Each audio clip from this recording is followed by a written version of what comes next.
buscar en nuestra Biblia el libro de San Marcos capítulo 10. San Marcos capítulo 10, versículo 46 al 52.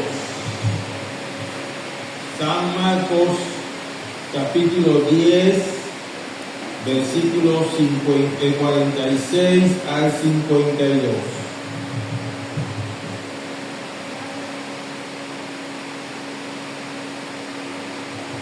El titular del mensaje: deja que Dios te devuelva la vista.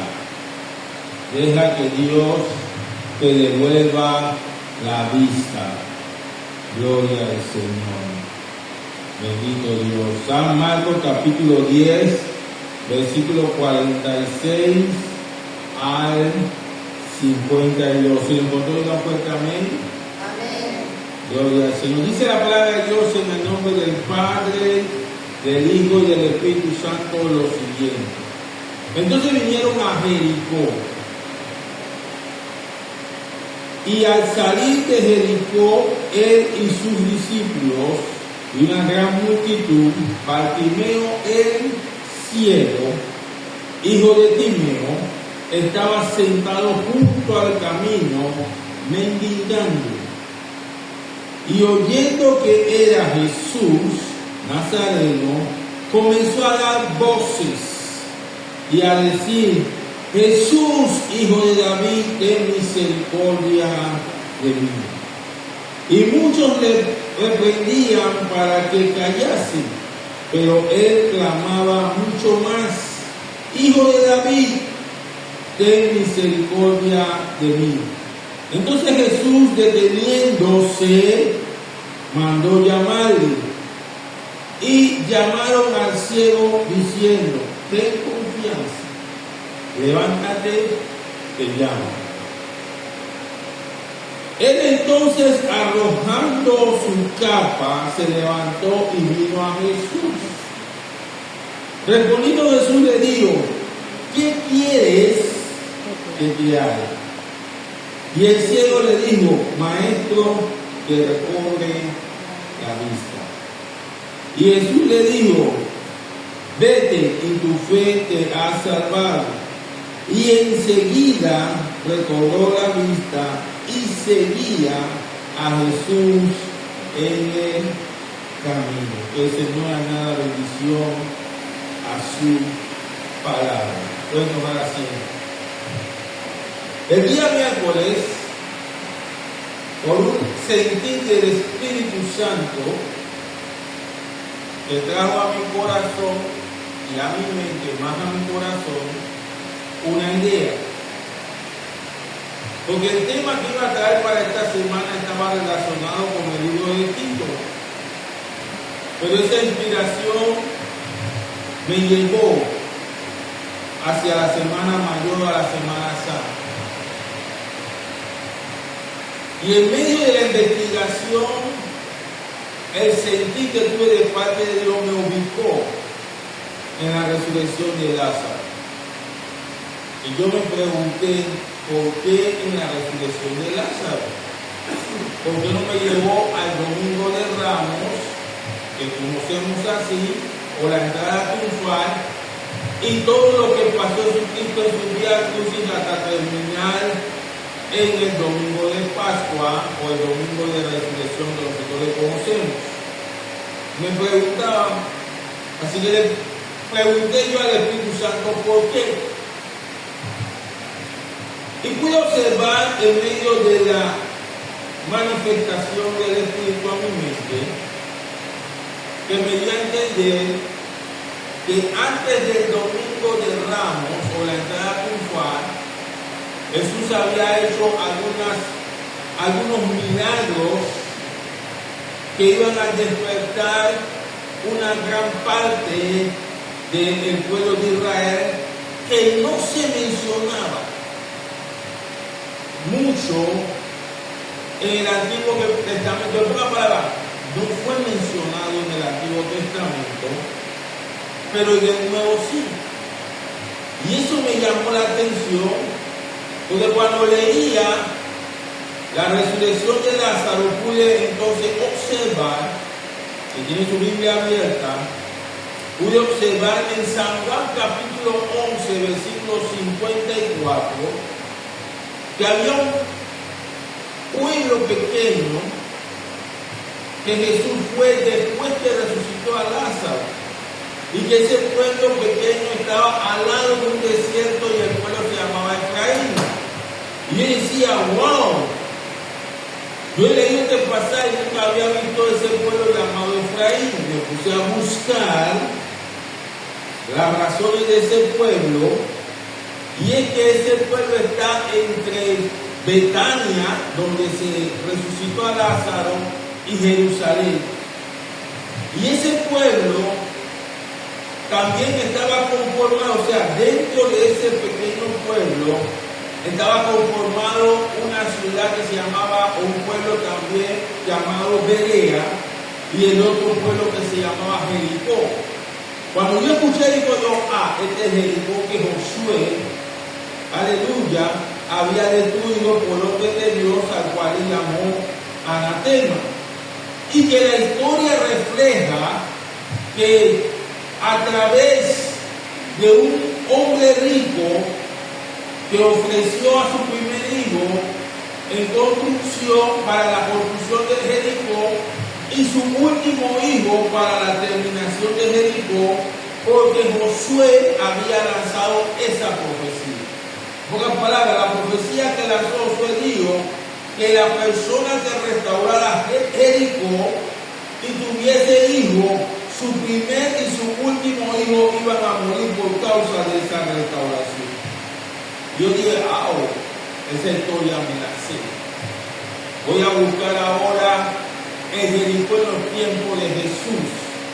Y cuando busco Jericó en los tiempos de Jesús, no me hace referencia a Josué, me hace referencia a un nuevo pueblo. Yo dije, wow, no sabía este punto, pero si tú me pusiste eso en mi corazón, yo voy a seguir leyendo. Suspendí los mensajes sobre Tito y seguí leyendo.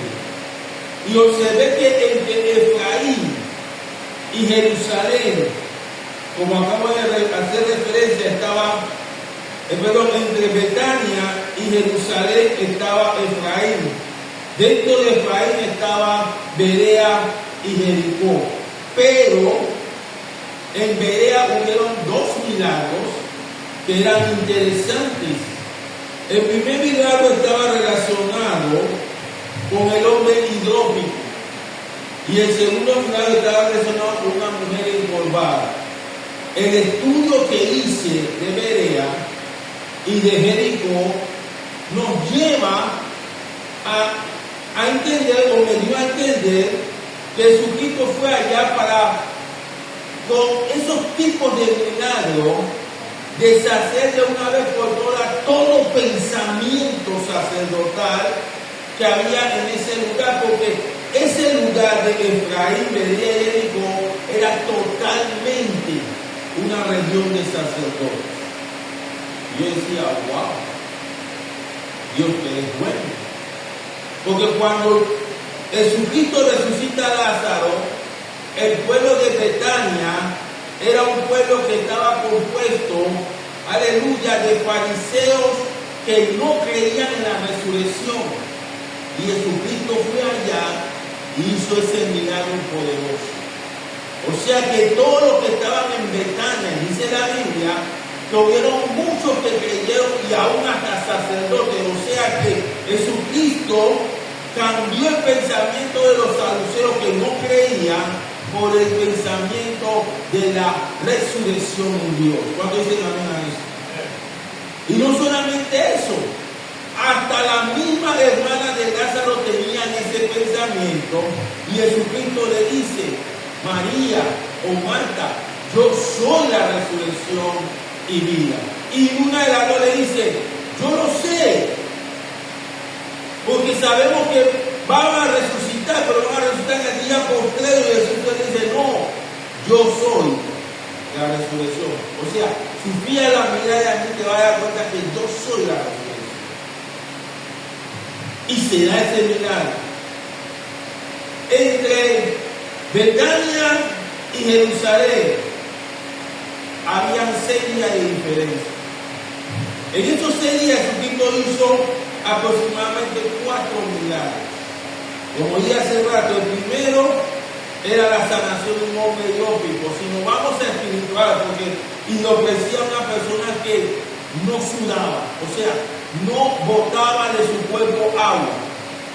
Podía tomar agua, pero no lo botaba. Y su gordura consistía en la retención del agua, o sea, no sudaba, no lloraba, no orinaba, no producía saliva. O sea que prácticamente era un hombre que podía decir que ya estaba muerto, pero estaba vivo. Jesucristo se acerca y lo toma y lo sana. El otro milagro es una mujer que estaba encorvada y que tenía 18 años en esa situación. Lo interesante es esto, que esta mujer asistía todas las veces que era necesaria a una sinagoga.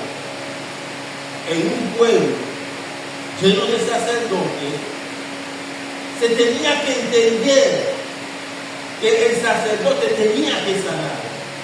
Pero no se da eso ahí porque no la sanó. Pero el sacerdote se pone bravo cuando Jesucristo sana a la mujer y le dice: en 6 días se tiene para hacer esa clase de trabajo y tú escoges el día que Dios determinó como día de reposo para hacer el milagro. En pocas palabras, el sacerdote le está diciendo: son 6 días que hay que hacer los milagros, no es el 7º. Y Jesucristo le reprocha y le dice: si son 6 días, ¿por qué no lo sanaron ustedes? En pocas palabras, como vimos el miércoles, esa mujer tuvo aproximadamente, como lo tengo aquí anotado, 864 sábados que el sacerdote no la sanaba. Así que imagínense, era un deber de los sacerdotes producir sanidad porque sobre ellos se le había dado esta facultad y no lo hicieron. El hombre iópico era fariseo y tuvo que ser sacado del sacerdocio porque estaba enfermo y no era sanado. Ahora vemos que Jesús sale de Berea y se dirige a Jericó. Jericó, como dice aquí la historia, lo tengo aquí anotado, dice que era una ciudad que se convirtió en una retención de mendigos, y Bartimeo era un mendigo. Y vemos su característica: tenía una capa, era ciego, se ponía en los caminos a pedir dinero. Y no solamente eso, también dice que la ciudad de Jericó era una ciudad sacerdotal. Lo dice aquí en Mateo 20, 29 a 34. Lo interesante de todo esto es que en los lugares donde Jesucristo iba, hacía milagros. ¿Cuántos dicen amén a eso? Si nosotros hoy creemos en un Cristo poderoso y sabemos que el Cristo de hoy todavía es el mismo ayer, hoy y por los siglos, entonces en pocas palabras, su poder todavía está. Estamos a tiempo entonces para que Jesucristo logre hacer un milagro en nuestra vida, ya sea físico o ya sea espiritual. Si agarramos los milagros físicos que Jesucristo tuvo, el hombre iópico tenía un problema. Si lo espiritualizamos, retenía la palabra, o sea, recibía la palabra, pero no tenía forma de cómo darla. Hoy en día hay muchos cristianos así. Son buenos leyendo, son buenos analizando, son buenos, aleluya, anotando, pero a la hora de hablar son mudos. Son como Moisés, comienzan a tartamudear y no se le entiende el mensaje. Pero cuando se van a su casa dice: pero si yo podía hablarle a ellos, yo me siento capacitado para hablarle a ellos, pero no sé qué me pasó. No es que no te pasó, sino que te estás convirtiendo en una persona que no está haciendo que la obra del Espíritu Santo que mora en ti, está en ti y que tú lo conoces, aleluya, haga el trabajo a su nombre. Porque es el Espíritu Santo el que atrae a la persona para que tú le hables. Él no habla por medio de telegrama. Él no habla por medio de correo. Dios cuando quiere hablar a una persona, Él utiliza a su siervo, cuando aquí somos siervos de Dios, para que haga su voluntad. Tú puedes estar en tu casa y Dios te saca de tu casa para que tú te vayas al pasillo o a un lugar y anuncie el evangelio porque te puso ese sentir. Pero este hombre estaba afuera de una casa, sentado, con experiencia porque era fariseo, con experiencia porque fue sacerdote, pero no emitía ninguna palabra. ¿Saben por qué?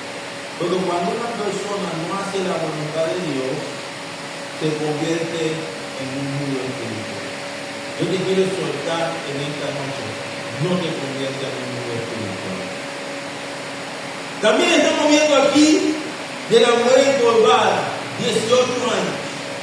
Era una mujer que asistía a las sinagogas, no fallaba ni un día. Pero dentro de la sinagoga no tenía respuesta.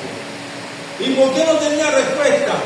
Porque también ella y los sacerdotes incurrieron en error. Los sacerdotes porque no supieron utilizar su autoridad o desconfiaron del poder de Dios que estaba en ellos, porque cuando Moisés ungió a Aarón, Moisés le dijo de parte de Dios que su heredad se iba a encargar de dirigir todos los asuntos de Dios en la tierra. Cuando estamos hablando de todos los asuntos, estamos hablando de ofrendas, sanidad, tenían que hablar de bendiciones, podían dar maldiciones, podían hacer de todo. Pero el transcurrir de los tiempos los silenció. Y la mujer solamente se aferró a Dios. ¿Y qué les pasó? Quedó engordada. Pero como dijo el miércoles, el tema del mensaje era: deja que el Señor te enderece. Tal vez tú puedes venir a la iglesia, pero por no cantar, por no adorar, por no leer, por no ayunar, por no vigilar, por no poner de tu parte la palabra de Dios que está en ti, y por no permitir al Espíritu Santo que se mueva en ti, tu espíritu se está comenzando a empolvar. No hay participación de parte de Dios en tu vida. Eres fiel asistiendo a la iglesia, pero no hay participación. Eres bueno leyendo, pero no hay participación, no hay economía, no hay comunicación. Eres bueno, aleluya, distribuyendo el alimento, pero la persona no se sacia de la palabra que sale de tu boca. En pocas palabras, dejas a la gente con hambre. Y Dios quiere soltarte en estos tiempos, que cuando Él te llama para que tú seas funcional. ¿Cuántos dicen amén a eso? Porque Él conoce tus caminos, Él sabe quién tú eres, Él sabe lo que tú puedes dar, Él sabe, aleluya, hasta dónde tú puedes hacer para que su nombre sea glorificado. Si esa expresión es para ti, dale un fuerte aplauso al Señor. Estamos viendo también entonces que Jesús, después de salir de Berea, se encarará a Jericó. Jericó, como dije hace un rato, era una ciudad sacerdotal, una ciudad que albergaba bastantes mendigos. Pero como ciudad sacerdotal, debía estar rico espiritualmente hablando. ¿Por qué? Porque de ahí era uno de los lugares donde salía la palabra de Dios en su transmisión. Salía la palabra de Dios en su instrucción. Como dice la Biblia, aleluya, la palabra de Dios es útil para enseñar, para predicar, para instruir. En pocas palabras, era un lugar donde la palabra de Dios tenía que servir para el mejoramiento y la restauración de las personas. Pero no era así. En vez de traer restauración, en vez de traer vida, estaba ganando mendicidad. Hermanos que me escuchan, no hagas que tu vida o tus alrededores, la gente te vea o vea tus alrededores como un mendigo. Porque tienes que recordar que Dios, a través de Jesús, se hizo pobre para que tú seas rico. Deja que tu riqueza espiritual la gente la pueda ver. Deja que la riqueza espiritual la gente la pueda aprovechar. Aleluya. Deja que la gente aproveche el fruto del Espíritu Santo, los dones espirituales espirituales que están dentro de ti, porque al aprovecharlo, ellos van a tener vida y la van a tener en abundancia, y tú también la vas a tener. Y no solamente eso, también tenemos el caso de Zaqueo. Zaqueo se convirtió dentro de la ciudad de Jericó, un publicano, que era considerado por los fariseos como un mendigo. Pero Zaqueo tiene liberación. Si tienes el pensamiento de Zaqueo, aleluya, como una persona humilde, es que yo soy humilde, yo no voy a subir nunca. Dios no me llamó para que yo sea rico, pero tampoco te llamó para que sea pobre. Así que yo no voy a subir, no voy a quedar así hasta que Dios me llame. No. Tú puedes dar lo mejor para Dios. Así es. Zaqueo, cuando reconoció que Cristo era el que estaba pasando, ya su corazón en el agua estaba cambiando. Ya su mente en el agua estaba cambiando. Cuando Jesucristo lo llamó, él pudo bajar, aleluya, y atender al llamado de Dios. Si te quedaste estancado con tu pensamiento de humilde, cambia ese pensamiento. Pon atención cuando Cristo está pasando. Aleluya. Pon atención. Abre tus ojos a ver los movimientos de Jesús. Destapa tu oído para que escuche cuando Jesús te está llamando. Aleluya. Agiliza tu cuerpo para que puedas saltar del lugar donde estás estancado y puedas entonces seguir a Jesús. Porque Bartimeo, dice la Biblia, que estaba junto al camino. O sea que si lo espiritualizamos, el camino, como dice la Biblia en San Juan 14, 6, dice que Jesucristo es el camino, la verdad y la vida. O sea que Zaqueo se salió del camino y se puso a un lado. No te pongas al lado del camino, mantente en el camino. En el camino vas a tener vida. En el camino, aleluya, vas a obtener la verdad. En el camino vas a disfrutar las cosas por las cuales Dios te está llamando. Aleluya. Porque cuando, dice el pasaje, cuando Jesús entró a Jericó, él no se dio cuenta. Y qué raro, donde Jesús iba siempre la muchedumbre estaba. Él podía escuchar a la gente. Él podía escuchar los murmullos. Él podía escuchar la adoración para los que le estaban haciendo a Jesús, pero no escuchó nada. Él escuchó fue cuando salieron de Jericó. ¿Por qué? Porque Jericó había hecho milagros. Hermano, no espere que Jesús pase y tú no lo escuches. Jesús todos los días de tu vida está atendiendo a tu llamado. Él todos los días de nuestra vida desciende para hablar contigo. Aleluya. Todos los días de nuestra vida Él está ahí para motivarnos. Él está ahí para direccionarnos en el camino donde debemos estar. ¿Por qué? Porque Él nos dijo a nosotros que Él no nos iba a dejar solos. Este camino en el que estamos no es por sentimiento. Este camino en lo que estamos no es por casualidad. Es un camino que una vez iniciado, porque dice la Biblia que Él perfeccionador, Él se perfecciona, aleluya, y nos va a perfeccionar hasta que venga Cristo, o sea, hasta que Él mismo venga, Él nos va a mantener en perfección. Filipenses 1:6. Entonces, ¿qué hizo Bartimeo? Pudo escuchar cuando Jesús se vaya o se iba. Hermano, no tienes que esperar que Jesús se vaya. Destapa tus oídos para que estés atento cuando Él llegue. No te distraigas en la oración. No te descuides en la lectura. No te descuides en los ayunos. No te descuides, aleluya, en el fortalecimiento del fruto. Trata de buscar conocimiento para que sepas qué clase de don tú tienes. Bartimeo no tenía ningún don, porque no lo había ejercido. Pero cuando se dio cuenta que Jesús iba saliendo, comenzó a ejercer su don. ¿Y cuál era su don? Comenzó a gritar palabras, profecías, decía, hijo de David.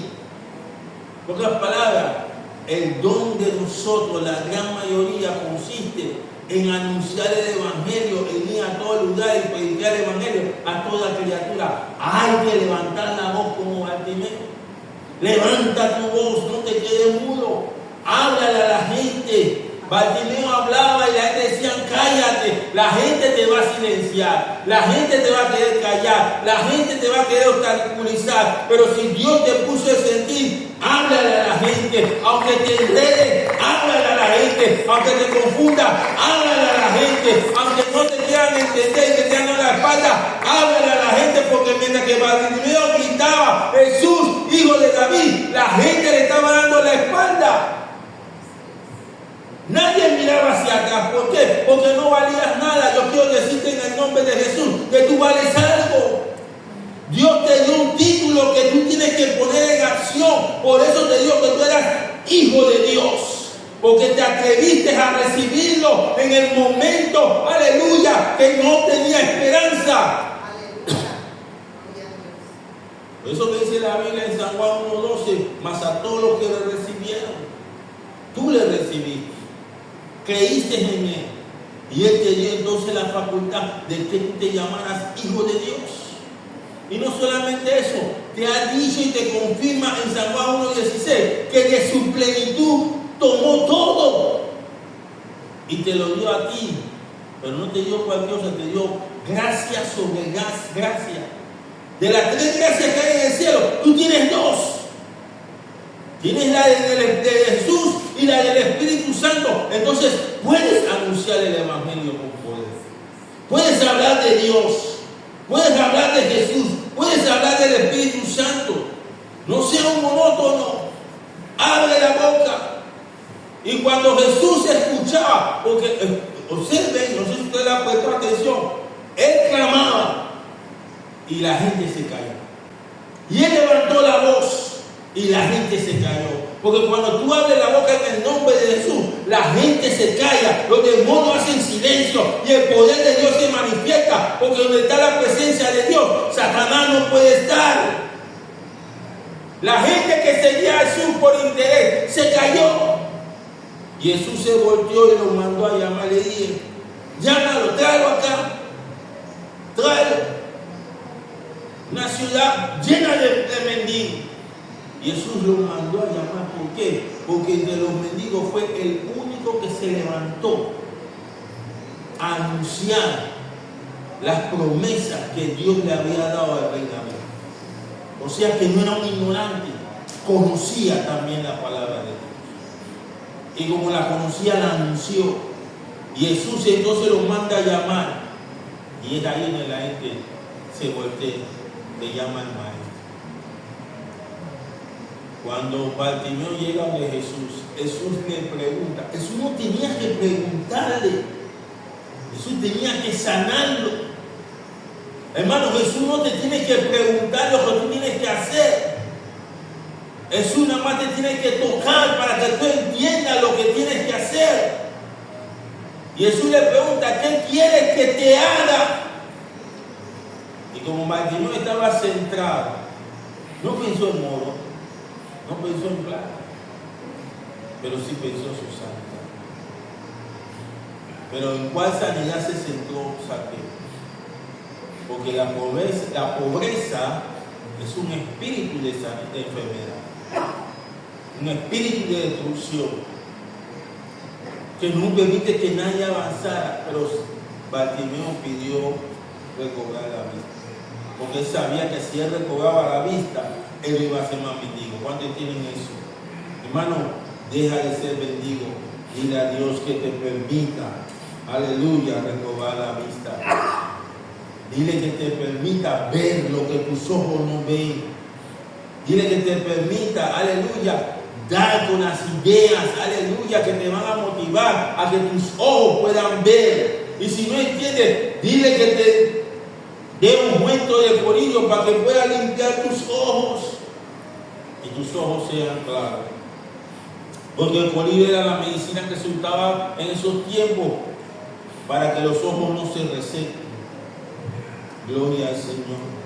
Y Bartimeo, nada más quiero recobrar la vista. Jesús le da la vista. ¿Y qué es lo que dice Jesús? Vete. O sea, no te quiero conmigo. Vete. ¿Y qué hizo Saqueo? Se quedó con Jesús. ¿Por qué? Porque era uno más que iba a hacer, aleluya, que el Evangelio continuase con Jesús. La Biblia dice que hay que poner los ojos en Jesús, que es el autor y consumador de la fe. Pero no es solamente ponerlo, es también seguirlo. Porque el que pone los ojos en Jesús sabe que Jesús va adelante. Hermano, yo quiero que tú saques en esta noche, mantén tus ojos en Jesús. Aunque las circunstancias, los problemas, lo que sea, te quiera sacar al camino, levántate. Sigue clamando como Bartimeo.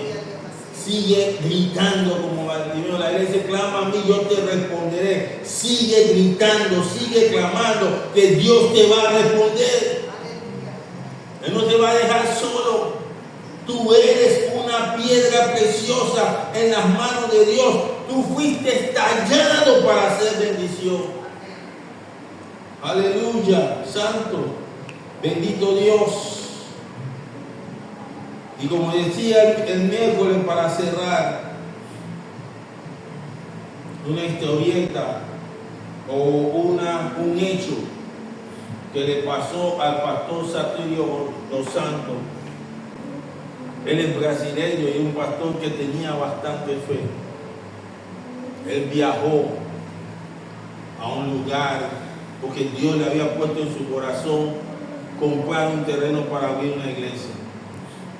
Y él viajó al lugar y firmó los papeles comprando el terreno, pero nunca fue al terreno a verlo. Y ese día decidió, o días después decidió, una vez comprado el terreno y pagado y todo, fue a ver el terreno. Y cuando vio, fue al terreno, era una montaña. Y él quedó como una estatua, como diciendo, yo compré esto. No puede ser. Porque el Señor lo llevó, el dueño del terreno lo llevó y él dijo, no puede ser. Y el Señor le dice, ya compraste el terreno, no hay devolución de plata. Se fue para su casa triste, le dio a su mujer y la mujer dice, ya compraste el terreno. Fue a la iglesia con la preocupación, llamó a los líderes, le dice, compró un terreno, pero el terreno es una montaña. Y uno de los líderes le dice, Dios puede remover. Porque la Biblia dice que si le hablara a la montaña, le dice, échate al mar, la montaña se va a echar. Y Satirio Dos Santos, el pastor, le mira y le dice, ¿en serio? Tú me estás hablando de algo que es difícil. Y el diácono le insistió, para Dios no hay nada imposible. Y le dijo, vamos a llevar a la iglesia al lugar donde tú lo compraste. Y fue a la iglesia. Y comenzaron a orar. Y el pastor todavía no creía nada. Y de repente un temblor. Y la tierra se fue partiendo en pedacitos. Y decía el pastor, ¿cómo hizo? Y le dice el diácono que habla, dice, ¿viste, pastor? Dios comenzó a mover la tierra. La montaña Dios la comenzó a mover. Y él se quedó anonadado y de repente escucha los ruidos de unos cantores que salieron de la nada y llegaron al lugar y comenzaron a mover lo que Dios había hecho y tenían el terreno ahí. Y el diácono le dice, ahí está, ahí está, lo hizo Dios. Hermano, porque para Dios no hay nada imposible. A Dios no le preocupa la condición en la que tú te encuentras. A Dios le preocupa que solamente tú mantengas tu fe. Porque sin fe es imposible agradar a Dios. No importa lo que tú te pase, no pierdas tu fe. Sé como Lázaro, aleluya, el mendigo en la casa del rico. Él no veía su condición, él veía al poder de Dios actuando en su vida. El mendigo era el que no entendía. Si la gente no entiende, mantente entendiendo tú, porque para eso te llamó Dios. Por tu fe, la gente va a entender que tú eres, aleluya, un enviado de Dios y que Dios existe. Por tu fe, Jesucristo se sacrificó para que tú tuvieras vida y la tuvieras en abundancia. Por tu fe, aleluya, el Espíritu Santo está morando en ti. No dejes que la fe el diablo te la quite o te la anules. No lo permitas. Levántate. Aleluya. Y comienza a anunciar la buena nueva de salvación. Porque en ti Dios depositó su confianza. Vamos a ponernos de pie.